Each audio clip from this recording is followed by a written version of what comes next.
माझ्या ह्या चॅनलवरती आपल्या सगळ्यांचं मनापासून स्वागत आहे। तर भरपूर साऱ्या ताई दादांच्या कमेंट्स आलत्या की ताई, जी कमळगट्ट्याची माळ आहे ती आपण घरामध्ये का आणायची, ती घरामध्ये आणल्याने असा काय फायदा होतो, आणि ती आणल्यानंतर ती कशी ठेवायची, कुठे ठेवायची, ती माळ कोणी आणायची। तर या सगळ्या प्रश्नांची उत्तरं देण्यासाठी मी हा व्हिडिओ बनवलेला आहे। तर बघा, कमळगट्ट्याची माळ म्हणजे काय, तर कमळाचे जे बी असतात त्या बियांपासून तयार केलेली माळ म्हणजे कमळगट्ट्याची माळ।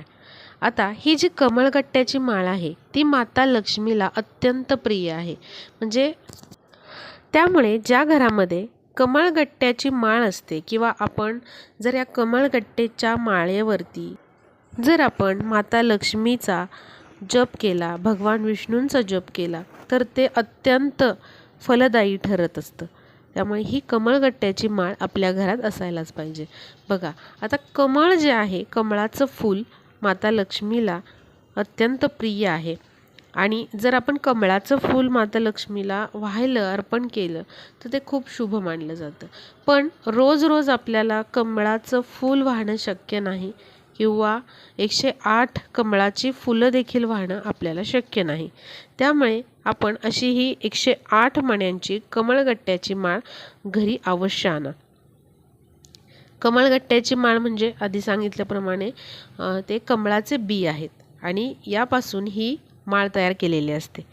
तर आता किती मण्यांची माळ तुम्ही आणायला पाहिजे, तुम्हाला 108 मण्यांची ही माळ आणायची आहे। छोटीशी माळ देखील मिळते, ती तुम्ही श्रीयंत्राभोवती ठेवण्यासाठी वापरू शकता। पण जी 108 मण्यांची माळ असते ती तुम्ही शक्यतो घ्या, कारण तुम्हाला त्याच्यावरती माता लक्ष्मीचा, भगवान विष्णूंचा जप देखील करता येईल आणि ही अतिशय उच्च कोटीची अशी सेवा मानली जाते माता लक्ष्मीची। माता लक्ष्मीला प्रसन्न करण्यासाठी हा खूप साधा आणि सोपा उपाय आहे।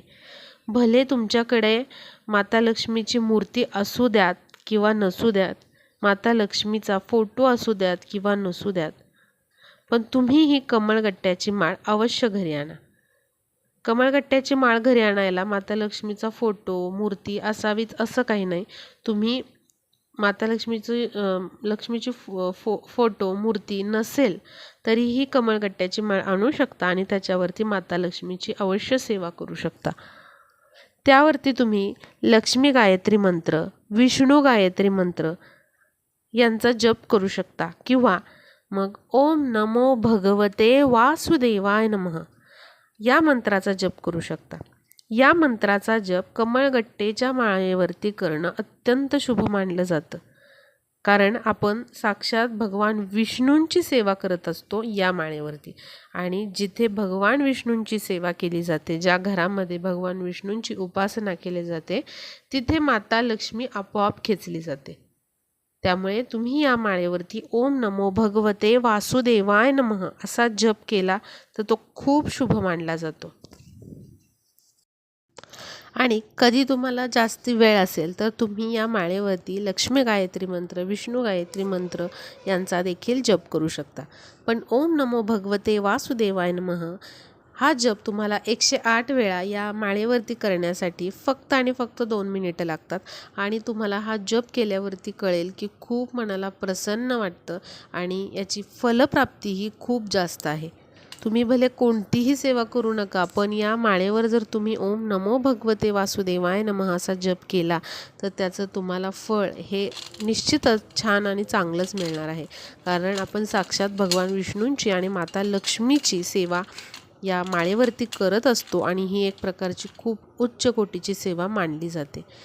तुमचे काहीही अडकलेली कामं असतील, समजा एखाद्या गोष्टीस तुम्हाला कर्ज आहे किंवा आपण म्हणतो ना धनप्राप्ती होत नाही आहे, सगळे मार्ग बंद झालेले आहेत, काहीच सुचत नाही आहे, कुठून अर्थार्जन होणार आपलं, तर त्या सगळ्या समस्यांसाठी घरामध्ये कमळगट्ट्याची माळ आणणं खूप आणि खूप फलदायी ठरेल।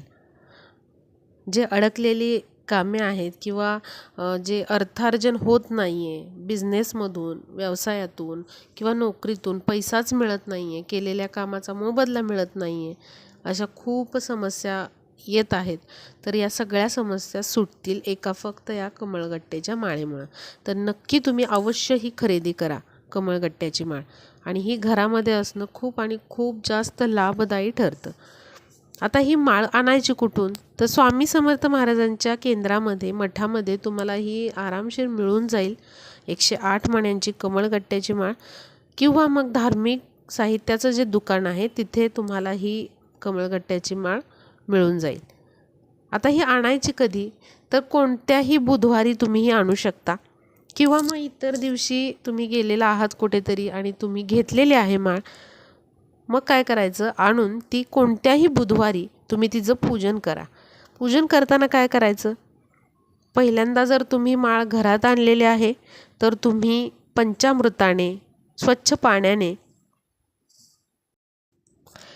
या माळेवरती अभिषेक करा, आणि त्यानंतर तुम्ही हळद कुंकू या माळेला वाहा, एखादं फूल अर्पण करा, त्याचबरोबर धूप दीप ओवाळून घ्या माळेला, आणि लक्ष्मी मातेची आरती म्हणा, आणि अशा प्रकारे तुम्ही तुमच्या देवघरामध्ये या कमळगट्ट्याच्या माळेची स्थापना करू शकता. एखादं ताट करा, त्याला स्टीलचं करा, तांब्याचं करा ही माळ ठेवण्यासाठी, आणि त्याच्यावरती ठेवून तुम्ही तुमच्या देवघरामध्ये ही स्थापन करू शकता. आता देवघरामध्ये एवढी जर जागा नसेल ही माळ ठेवण्यासाठी, तर काय करायचं, एक डबा घ्या, स्टीलचा घ्या किंवा मग तांब्याचा घ्या, किंवा मग एखादा ज्वेलरी बॉक्स सुंदर असा असेल तर तो घ्या, आणि त्यामध्ये व्यवस्थित ही कमळगट्ट्याची माळ जी आहे ती तुम्ही ठेवू शकता. आणि जेव्हा तुम्हाला जप करायचा आहे तेव्हा तुम्ही ती माळ घेऊ शकता. पुन्हा जप करून झाल्यानंतर पुन्हा तुम्ही या डब्यामध्ये ती ठेवून देऊ शकता. म्हणजे जर तुमच्या देवघरामध्ये एवढी जागा नाही आहे ठेवायला, तर तुम्ही असं करू शकता. आता जर तुमच्याकडे श्रीयंत्र असेल तर तुम्ही काय करा, श्रीयंत्राभोवती ही कमळगट्ट्याची माळ अवश्य ठेवा. म्हणजे तितकी जागा जर असेल तुमच्या देवघरामध्ये श्रीयंत्राभोवती ही कमळगट्ट्याची माळ ठेवण्याइतकी, तर तुम्ही अवश्य श्रीयंत्राच्या भोवतीने ही कमळगट्ट्याची माळ ठेवा. कारण श्रीयंत्र म्हणजे तरी काय, तर भगवान विष्णू आणि माता लक्ष्मीचं ते आसन आहे, आणि आपल्याला हे जे आसन आहे किंवा हे जे श्रीयंत्र आहे त्याच्या भोवतीने ही कमळगट्ट्याची माळ आहे ती ठेवायची आहे. पण जर जागा नसेल तर आत्ता सांगितल्याप्रमाणे तुम्ही श्रीयंत्र फक्त देवघरामध्ये ठेवा, आणि जे कमळगट्ट्याची माळ आहे ती तुम्ही डब्यामध्ये ठेवू शकता. आता समजा तुमच्याकडे श्रीयंत्र नाही, तर ही कमळगट्ट्याची माळ घ्यायची का? तर हो, श्रीयंत्र जरी नसेल तुमच्याकडे तरी कमळगट्ट्याची माळ तुम्ही अवश्य घेऊ शकता, आणि त्यावरती माता लक्ष्मी, भगवान विष्णूंची सेवा अवश्य करू शकता. आणि श्रीयंत्र नाही तुमच्याकडे, पण तुमच्याकडे माता लक्ष्मीची छोटी मूर्ती आहे, तर तुम्ही त्या मूर्तीभोवती देखील ही कमळगट्ट्याची माळ ठेवू शकता. आता काही जण काय करतात, जेव्हा नवीन आपण ही कमळगट्ट्याची माळ आणतो त्यावेळेस काय करतात, तर ही तुपामध्ये भिजवून ठेवतात. म्हणजे काय, शुद्ध गाईचं तूप जे आहे ते माळेला लावून ठेवायचं रात्रभर, आणि त्यानंतर दुसऱ्या दिवशी ही माळ जी आहे ती स्वच्छ पाण्याने धुवून घ्यायची, आणि त्यानंतर पुन्हा पंचामृताने किंवा साध्या दुधाने, पाण्याने अभिषेक करायचा माळेवरती, आणि नंतर याच्यावरती जप करायला सुरुवात करायची. पण तुम्हाला जर ही तुपामध्ये भिजवायची नसेल तर तुम्ही फक्त दुधाचा किंवा पंचामृताचा, पाण्याचा अभिषेक करून या माळेवरती जप करायला सुरुवात करू शकता. जर तुमची इच्छा असेल तूप लावून ते ठेवण्याची माळ, तर तुम्ही तुपामध्ये भिजत ठेवू शकता. म्हणजे थोडंसं तूप लावून या माळेला ठेवू शकता, आणि नंतर मग पाण्याचा, दुधाचा अभिषेक करून ती वापरू शकता. तर अशा पद्धतीने नक्की तुम्ही ही कमळगट्ट्याची माळ घरी घेऊन या.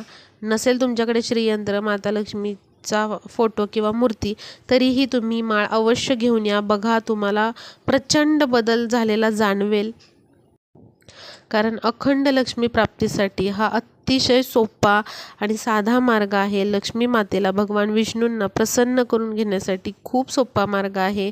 नक्की तुम्ही कमळगट्ट्याची माळ घरी घेऊन या, आणि अतिशय हा प्रभावी उपाय मी तुम्हाला सांगितलेला आहे, आणि सेवा करायला सुरुवात करा.